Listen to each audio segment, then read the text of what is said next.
প্রিয় দর্শক শ্রোতা, আপনাদের সবাইকে স্বাগত জানিয়ে শুরু করছি দেশ টেলিভিশনের ব্যবসা বাণিজ্য বিষয়ক নিয়মিত আলোচনা অনুষ্ঠান বিজনেস টাইমস। আজ আমাদের আলোচনার বিষয় পুঁজিবাজারে বিনিয়োগ পরিবেশ ফিরেছে কি। আর এই আলোচনার জন্য আমাদের সাথে স্টুডিওতে অতিথি হিসেবে রয়েছেন ঢাকা স্টক এক্সচেঞ্জের সাবেক সভাপতি এবং পুঁজিবাজার বিশ্লেষক জনাব আহমেদ রশিদ লালি। লালি ভাই, আপনাকে স্বাগত জানাচ্ছি। ধন্যবাদ। প্রিয় দর্শকের আলোচনা এগিয়ে নিতে আপনাদের সঙ্গে থাকব আমি সুলতান মাহমুদ। আলোচনায় যাবার আগে শুধু জানিয়ে রাখতে চাই, দেশের এই পুঁজিবাজারকে ত্বরান্বিত করবার জন্য, এই পুঁজিবাজারে বিনিয়োগকারীদের আকৃষ্ট করবার জন্য নানানমুখী প্রচেষ্টা আমরা দেখেছি অন্তর্বর্তীকালীন সরকার থেকে শুরু করে নবনির্বাচিত তারেক রহমান সরকারের। কিন্তু সেই আস্থা বা আগ্রহ কতটা ফিরেছে?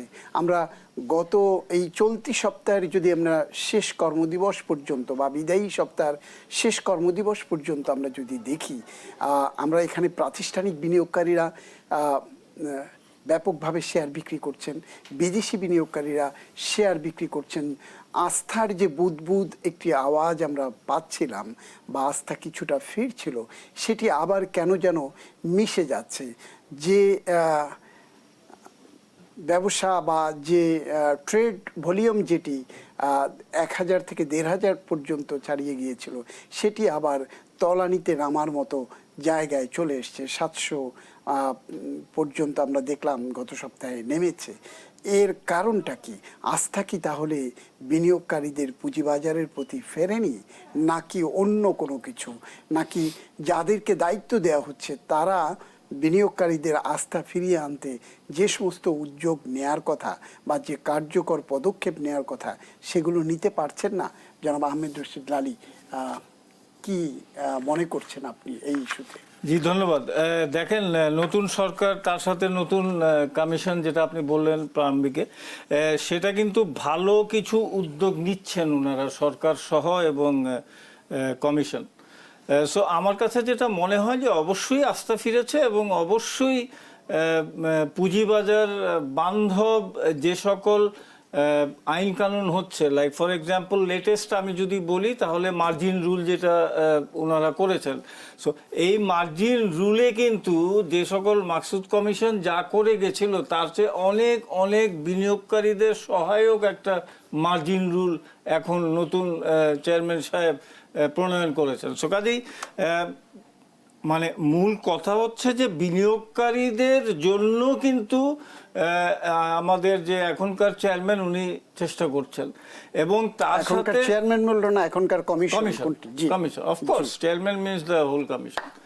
সো আমার কাছে যেটা মনে হয় যে চেয়ারম্যান সাহেবের কিছু একদম ধারণা আছে এবং he has come with some homework. উনি এমনিতে কিন্তু উনি এটা জয়েন করার 3 মাস আগের থেকে উনি হোমওয়ার্ক করছেন যে কোনটা কোন কোন ক্ষেত্রে ওনাকে কাজ করতে হবে। সো কাজে 3 মাস আগে থেকে জানতেন যে উনি জয়েন করবেন? নিশ্চয়ই জানতেন। তাহলে কিভাবে হোমওয়ার্ক করলেন? এটা উনি নিজেই বলেছেন একটা অনুষ্ঠানে যে উনি 2-3 মাস আগের থেকে জিনিসগুলো উনি দেখছেন কি কি পরিবর্তন করা প্রয়োজন। সো এখন উনি যখন সিটে বসেছেন সেই জিনিসগুলো উনি করছেন। আপনি যদি এই সপ্তাহ পরশুদিন শেষ হলো, সেই সপ্তাহের যদি একটা জিনিস দেখেন, ওনার নামে একটা বিশাল অনলাইনে রটিয়ে দেওয়া হলো যে উনি বলেছেন যে শাস্তিও হবে এবং ক্রিমিনাল কেস হবে যারা পুঁজিবাজারে যারা করবে। হ্যাঁ, সো এখন বিষয়টা হচ্ছে উনি তার পরের দিন আবার একটা দিলেন যে এরকম কোনো কথা আমি বলি নাই কিংবা এরকম কোনো ইন্টারভিউ আমি সেই পত্রিকার লোকদেরকে দেই নাই। সো এইটা সম্পূর্ণভাবে একটা মিস রিপোর্টিং হয়েছে। সো এইটার জন্য গত 2 দিন আমরা দেখেছি যে পুঁজিবাজারটা একটু নেগেটিভ গেছে এবং বড় বিনিয়োগকারী, যেটা আপনি ভলিউমের কথা বললেন শুরুতে, সেই ভলিউমগুলো গত 2 দিন একটু স্লাইড করেছেন নিচের দিকে। সো আমার কাছে মনে হয় যে এত বেশি গুজব আনফরচুনেট, এবং এই গুজবগুলো আমি কি বলবো, ফেসবুক থেকে শুরু করে একদম ইউটিউব থেকে নিয়ে হোয়াটসঅ্যাপ থেকে নিয়ে সব জায়গায় একটা জিনিস যেটা শিবলি কমিশন যেটা করেছিলেন ওনারা, সেটা হলো যে এইটাকে অ্যারেস্ট করতে পেরেছিলেন কিছুটা হলেও। কিছু এই জাতীয় কিছু যে ইয়েগুলো আছে ফেসবুকে এবং ইউটিউব ইত্যাদি, ওইগুলা একদম চিহ্নিত করে কেস দায়ের করে সেই সকল ব্যক্তিবর্গকে অ্যারেস্ট করিয়েছিলেন শিবলি। অপপ্রচারকারীদের, রাইট, ফেক নিউজ যারা ছড়িয়েছে তাদেরকে। জি। সো আমার কাছে মনে হয় যে সময় এসছে এখন প্রচুর পরিমাণে, ওই সময় থেকে এখন বেশি পরিমাণে এই ফেক নিউজগুলো কিন্তু বিচরণ সোশ্যাল করছে মিডিয়ার সোশ্যাল মিডিয়াতে। সো কাজেই আমার কাছে মনে হয় যে ঢাকা স্টক এক্সচেঞ্জ এইগুলো চেক করা দরকার, এবং চেক করে এইটার এগেনস্টে অ্যাকশন নেওয়া অতীব প্রয়োজন এখন চলে আসছে। আদারওয়াইজ এই পুঁজিবাজার মানে এই সোশ্যাল মিডিয়ার মাধ্যমে কিন্তু কারসাজি করে বের হয়ে যাচ্ছে। লালি ভাই, আমি আপনার কাছে আপনার বক্তব্যের রেশ ধরেই জানতে চাই। আপনি বলেছেন যে মার্জিন রুলে খুব বড় পরিবর্তন এসছে। আমরা যেটা দেখছি যে Rashed Maksud commission P ratio 30% করেছিল, উনি সেখানটাতে 40 করেছেন। আর কি করেছেন? খুব বড় মার্জিন রুলে বড় পরিবর্তন কি এনেছেন? যেখানটাতে এই বাজারের জন্য এটিকে আরো টেনে ধরবার দরকার ছিল, সেখান থেকে উনি 30 থেকে বাড়িয়ে আরো 40-এ করেছেন। এটিকে আপনি পজিটিভ কিভাবে দেখছেন? দেখেন, 30 থেকে 40 যেটা হয়েছে সেটা কিন্তু উনি এই বিনিয়োগকারীদের ওনারা চাচ্ছিলেন যে এটা 30 করার জন্য, যারা মার্জিন লোন দেন এবং যারা মার্জিন লোন গ্রহীতা দুইজনই কিন্তু চাচ্ছিল যে এটা 40 করার জন্য। এখন না পয়েন্ট ইজ যে এছাড়া ধরেন আপনার 3 লাখ টাকা বিনিয়োগ যাদের, ওনারা লোন নিতে পারবেন। এখন এখানে একটা গ্যাপ যেটা হচ্ছে সেটা হলো যে যারা আগে 2 লাখ টাকায় লোন নিয়েছে কিংবা 1,50,000 টাকায় লোন নিয়েছে মার্জিন লোন, ওইগুলা কি সেল হবে? সেল হয়ে নতুন আইনটা 3 লাখ টাকায় আসবে? দ্বিতীয় কথা হলো যে ইপিএস। না, ইপিএস এর একটা সমস্যা হলো যে লাইক ফর এক্সাম্পল অনেক কোম্পানি ইপিএস অনেক দেরি করে দেন। লাইক ফর এক্সাম্পল আমি বলতে পারি বেক্সিমকো লিমিটেড 2024 সালে ওনারা ডিক্লেয়ার করেছেন ইপিএস নেগেটিভ। এখন 25-26-এর ডিক্লারেশন আসে নাই।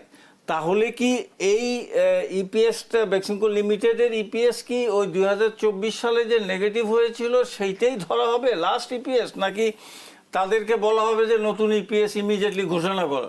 তো এই কিছু কিছু গ্রে এরিয়া আছে যেগুলো ঢাকা স্টক এক্সচেঞ্জ এবং এসইসি চিন্তা করছেন যে এগুলো কি করা যেতে পারে। আমরা আবার আলোচনায় আসবো আপনার কাছে এই বিষয়গুলো নিয়ে। আসলে বিনিয়োগকারীদের আগ্রহ অসংখ্য, মানে তারা উদ্গ্রীব হয়ে আছেন কি হচ্ছে কি হতে যাচ্ছে। আমরা সেই বিষয়গুলো আরও আপনার কাছে আলোচনায় শুনবো। নেব একটি বিজ্ঞাপন বিরতি। প্রিয় দর্শক, নিচ্ছি একটি বিজ্ঞাপন বিরতি, ফিরবো কিছুক্ষণের মধ্যে। আমাদের সঙ্গেই থাকুন।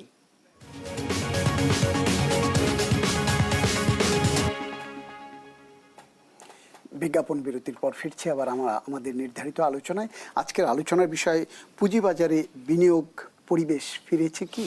আর এই প্রশ্ন নিয়ে আমাদের সঙ্গে অতিথি হিসেবে রয়েছেন ঢাকা স্টক এক্সচেঞ্জের সাবেক সভাপতি এবং পুঁজিবাজার বিশ্লেষক জনাব আহমেদ রশিদ লালি। লালি ভাই, আপনি যেটি বলছিলেন যে বিনিয়োগকারীদের আস্থা ফেরানোর জন্য কমিশন অনেকগুলো কাজ করেছে। তো আমরা যেটা দেখছি যে পুঁজিবাজারের মূল সমস্যা এখন তারল্য সংকট। তো এই বাজারে আমরা যেটিকে বলি মার্জিন রুল, মার্জিন ঋণের এগেনস্টে প্রায় 15,000 কোটি টাকার মতো আটকে আছে।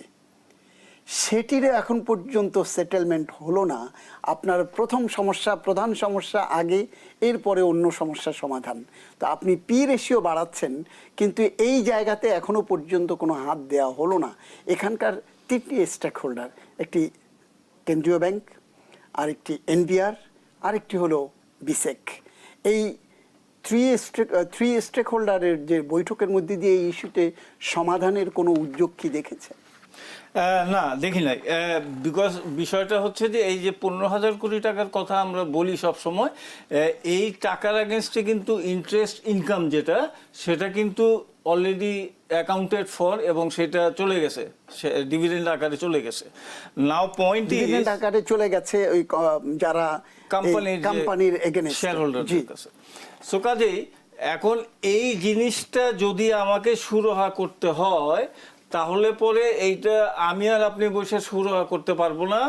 এই সুরাহাটা করতে হবে বাংলাদেশ ব্যাংক, এনবিআর এবং এসিসি, যেটা আপনি শুরুতে বললেন। এই 3 স্টেক হোল্ডারকে বসে কিন্তু এটার করতে হবে, সুরাহা করতে হবে। এখন এইটা করতে হইলে পরে দেখা যাচ্ছে যে আমাকে এনবিআর কে হিউজ আকারে একটা ছাড় দিতে হবে, ট্যাক্স ছাড় দিতে হবে। তাহলে পরে এই জিনিসটা 1। 2 নম্বর হলো আরেকটা সেকেন্ড যে আছে অ্যাডভাইস, সেটা হলো যে কোম্পানির যে শেয়ার হোল্ডাররা আছে যারা লোন দিয়েছেন, উনাদেরকে যদি উনারা ক্যাপিটালাইজ করে ফেলতে পারে, যে নতুন শেয়ার টাকা দিয়ে দিলাম, এই সকল ধরেন কোনো এবি ব্যাংকের বোধহয় 300 কোটি টাকা আছে, সামথিং লাইক দিস। সো ওই 300 কোটি টাকা যদি ক্যাপিটালাইজ করা যায়, শেয়ার হোল্ডাররা বললো ঠিক আছে আমরা এটা নিয়ে নিলাম শেয়ারগুলো, আর আমরা এই টাকাটা পেমেন্ট করে দিলাম, তোমার লায়াবিলিটি শেষ, ব্যাংকের লায়াবিলিটি শেষ। এই একটা ক্যাপিটালাইজেশন ওনারা করতে পারেন। সো এই কাজগুলো না করলে পরে ওই যে 15,000 কোটি টাকার যে একটা তালোয়ার, এটা মাথার উপরে ঝুলতেই থাকবে। 1। 2 নম্বর হলো যে দেখেন এসিসি যেটা করে দিয়েছে যে 1:1 এবং 40% আপনার এই যাই ওনারা করেছেন, এইটা একটা পলিসিগত একটা করে দিলেন যে এই পলিসির ভিতরে তুমি থাকবা যারা ঋণ দেন উনাদেরকে। এখন উনাদের উপরে নির্ভর করে যে উনারা কি 40% দিবেন না উনারা 20% পর্যন্ত রাখবেন। এইটা কিন্তু এসএসসি বলে নাই বাধ্যতামূলক যে 40 তোমাকে দিতেই হবে, ওটা একটা আপার লিমিট করে দিয়েছে, আপার লিমিট করে দিয়েছে। তো that is the policy, you see. এখন এর নিচে যারা ঋণ দেন উনাদেরকে চিন্তা করতে হবে যে কোন কোন আইটেমে আমি ঋণ দেব, কোন কোন শেয়ারে ঋণ দেব না, এবং কিভাবে দেব, 20 EPS অর হোয়াট এভার ওদের যা মেকানিজম আছে সেই মেকানিজমের ভিতরে, বাট এই লিমিটটা ক্রস করতে পারবে না। কিন্তু সেটা তো আমরা বিভিন্ন ব্রোকারেজ হাউস এবং মার্চেন্ট হাউসগুলোর দেখি যে কোনটা মার্জিনে আর কোনটা নন মার্জিনে, সেটি তো ওরা আটকেই দেন আগে, রাইট। তো সো কাজেই এখানে দেখেন আপনি এই লিমিটটা ফিক্স করে দিয়েছে এসএসসি, এর উপরে যেতে পারবে না, এর মধ্যে তোমাকে থাকতে হবে। সো ডিসিশন ইজ ইয়ার্স, যারা ঋণ দেন এবং যারা ঋণ নেন। আমি এই প্রসঙ্গে আরেকটা ছোট্ট বিষয় আপনার কাছে জানতে চাই। বর্তমান যে বাজারের পরিস্থিতি, বিশেষ করে পুঁজিবাজারের যে পরিস্থিতি, দেশের আর্থিক যে কাঠামো, তাতে আসলে এই পুঁজিবাজারের জন্য মার্জিন ঋণ কি আসলে যৌক্তিক? একেবারে না।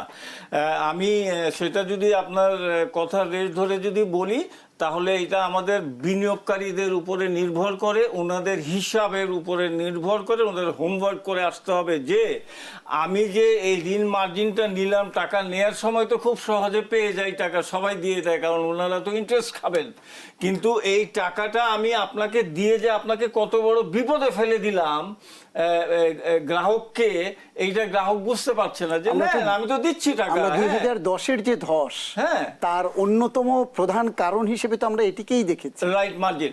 সো এখন এইটা আমি দিলেই কি আমি নেব, এইটা বুঝতে হবে আপনার গ্রাহককে, মানে ইনভেস্টরকে, বিকজ সেই ইনভেস্টর কত টাকা লাভ করবে যে সে 20% ইন্টারেস্ট সার্ভিস করবে।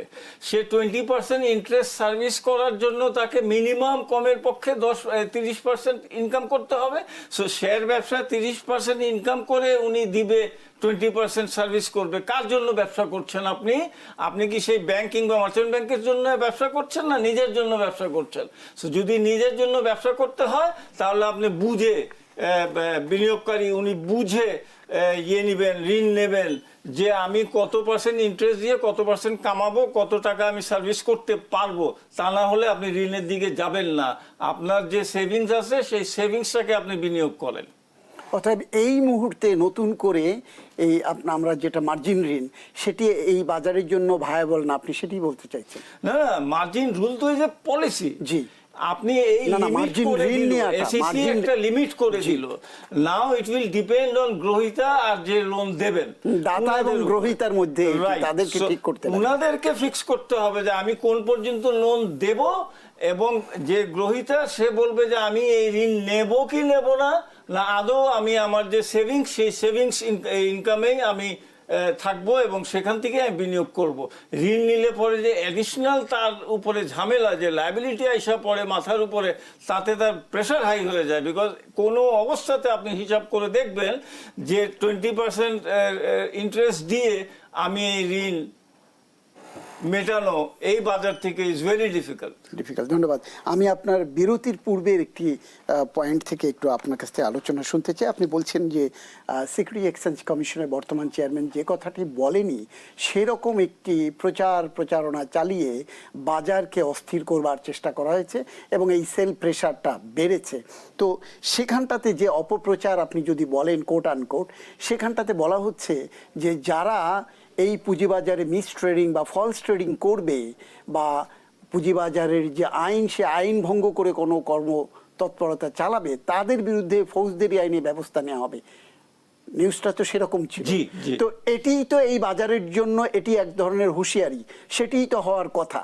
সেখান থেকে সিকিউরিটি এক্সচেঞ্জ কমিশন সরে আসলেন কেন? রাইট, অ্যাকচুয়ালি বিষয়টা কি, আপনি যদি কোনো রকমের কোনো ব্যত্যয় ঘটান আইনের, তাহলে আপনার ফাইন হবে, আপনার উপরে হয়তো ট্রেড বন্ধ করে দিবে 1 মাস। হ্যাঁ, ফৌজদারি আইনে ব্যবস্থা নেওয়ার সুযোগ আছে। আইনের ব্যবস্থা নেওয়া সুযোগ অবশ্যই আছে, কিন্তু সেইটা আপনি এত বড় ক্রাইম হলে পরে, এখন কোন ক্রাইম হইলে পরে আপনি ক্রিমিনাল কেস করবেন সেটা তো বলা নাই, ওইভাবে তো বলা নাই। সো কাজেই এই নিউজটা যখন আসলো তখন একটা প্যানিক সৃষ্টি হলো বাজারে। বাজারটা সেদিন সেই প্যানিকটা কাদের মধ্যে তৈরি হলো? যারা অনিয়ম দুর্নীতিতে জড়িত বিনিয়োগকারী, তাদের মধ্যে বড় বিনিয়োগকারী। সো এই শেয়ার বাজার সেদিন ইন্ডেক্স আপনার 55 পয়েন্টস বেড়ে গেল। এই নিউজটা যখনই সোশ্যাল মিডিয়ায় আসা শুরু হলো, বাজার ক্লোজ হলো 45 পয়েন্টস মাইনাসে। তার মানে 100 পয়েন্টসের ওঠানামা কিন্তু হয়ে গেল এই 2-3 ঘন্টার ভিতরে। দেখেন, সো পরিকল্পিতভাবে এইরকম নিউজ, এবং তার পরবর্তীতে পরের দিন সকালবেলা দেখলাম যে এসইসি থেকে একটা আসলো, বিবৃতি আসলো যে না এরকম কোনো না ইন্টারভিউ দিয়েছি, না এরকম কোনো কথা বলেছি, এইসব একটা ফেক নিউজ ইত্যাদি ইত্যাদি। আমার কথা হলো ফেক নিউজ তো বটেই, এটা বোঝাই যাচ্ছিল যে এসইসি চেয়ারম্যান সাহেব এই কথা বলার লোক নয় যে ক্রিমিনাল কেস হবে। সেই সত্যায়ন আমরা না করে যদি বলি যে পুঁজিবাজারকে সঠিক ধারায় বা সঠিক গতিতে ফিরিয়ে আনতে আইনি কাঠামোর সর্বোচ্চ ব্যবহার করা প্রয়োজন, সেটি আপনি একমত কিনা? অবশ্যই, কিন্তু ব্যাপারটা হইতেছে কেস, ক্রিমিনাল কেস, এই কেস সেই কেস। একটা দেখেন, আপনাকে একটা খুব একটা থিওরি আছে পুঁজিবাজারে, this market is very sensitive, 1, 2, investment in any sector is very শাই।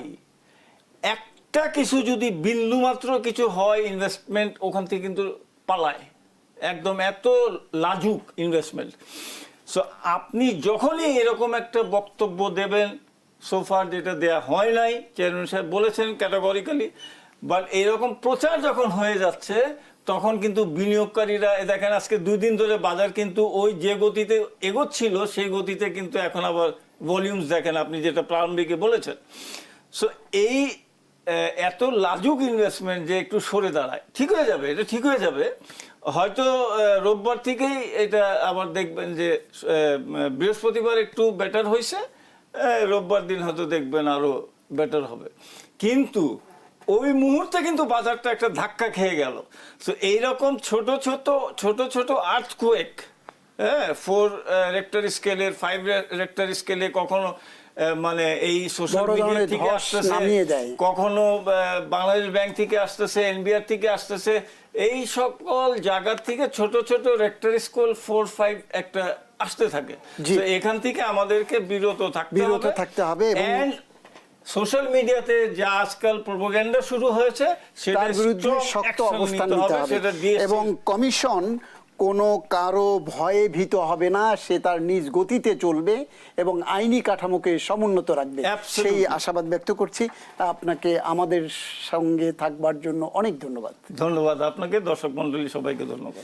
প্রিয় দর্শক, আলোচনা শেষ করছি এখানে। শেষ করবার আগে জানিয়ে রাখছি, দেশ টেলিভিশনের ব্যবসা বাণিজ্য বিষয়কে আলোচনা অনুষ্ঠান বিজনেস টাইমস সপ্তাহের শনি থেকে বৃহস্পতি একই সময়ে সরাসরি সম্প্রচার হয়ে থাকে। আমাদের সঙ্গে থাকবার জন্য আপনাদের সবাইকে অনেক অনেক ধন্যবাদ জানাচ্ছি। আমি সুলতান মাহমুদ। আল্লাহ হাফিজ।